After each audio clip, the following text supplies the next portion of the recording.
నమస్తే, నా పేరు కవితా బేతి. ముందుగా అంతర్జాతీయ మహిళా దినోత్సవం సందర్భంగా మహిళలందరికీ నా హృదయపూర్వక అభినందనలు. నేను science graduate, management post graduate అయినప్పటికీ stock market and finance related ఫీల్డ్లో వర్క్ చేశానండి. అయితే గత 10 ఏళ్ళుగా అడ్వెంచర్ క్యాంప్స్, నేచర్ క్యాంప్స్ చేస్తున్నాను. లాక్డౌన్లో టీచర్ని అయ్యాను, రైటర్ని అయ్యాను, యాంకర్ని అయ్యాను. ఆన్లైన్ అండ్ ఆఫ్లైన్ ప్రోగ్రామ్స్ చేస్తున్నాను. నిన్ననే ఒక మహిళా దినోత్సవం ప్రోగ్రాం అయ్యింది. చాలామంది మహిళలు ఎంతో ఉత్సాహంగా పాల్గొన్నారు.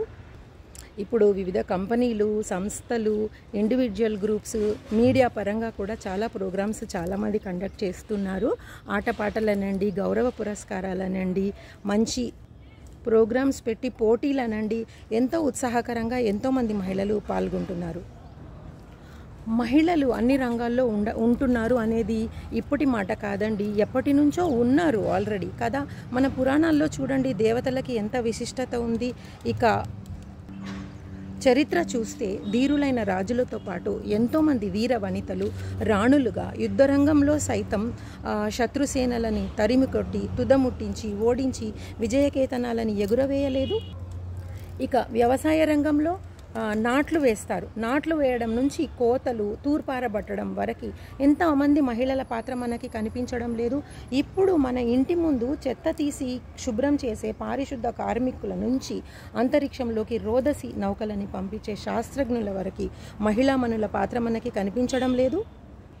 వంటింటి కుందేళ్ళు అంటారు. ఆ వంటింట్లోంచే మంచి వ్యాపార అవకాశాలని మహిళలు ఇప్పుడు అందిపుంచుకొని తమకున్న కాంటాక్ట్స్తోనైతేనేమి, సోషల్ మీడియా వల్లనైతేనేమి చక్కగా వ్యాపారాలు చేసుకుంటున్నారు.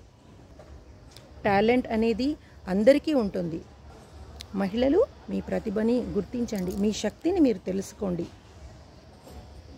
తిమ్మక్క గురించి మీరు విన్నారా? మా బాబు ఇంటర్ బుక్లో లెసన్ ఉంది. ఆమె తన శక్తి కొలది ప్రకృతికి నేస్తమై, పర్యావరణానికి ఆపన్న హస్తమై ఎన్నో మొక్కలు నాటి కేవలం ఆ పనితోనే తను మంచి గుర్తింపు, ప్రతిభ సాధించారండి. మంచి ఘనత సాధించారు. మనం కళ్ళు తెరిచి చూడాలి, చెయ్యాలి అని తలుచుకోవాలి, కానీ మన చుట్టూ ఎన్నో అవకాశాలు ఉన్నాయి. సో మహిళామణులు మణులై వెలుగొందండి.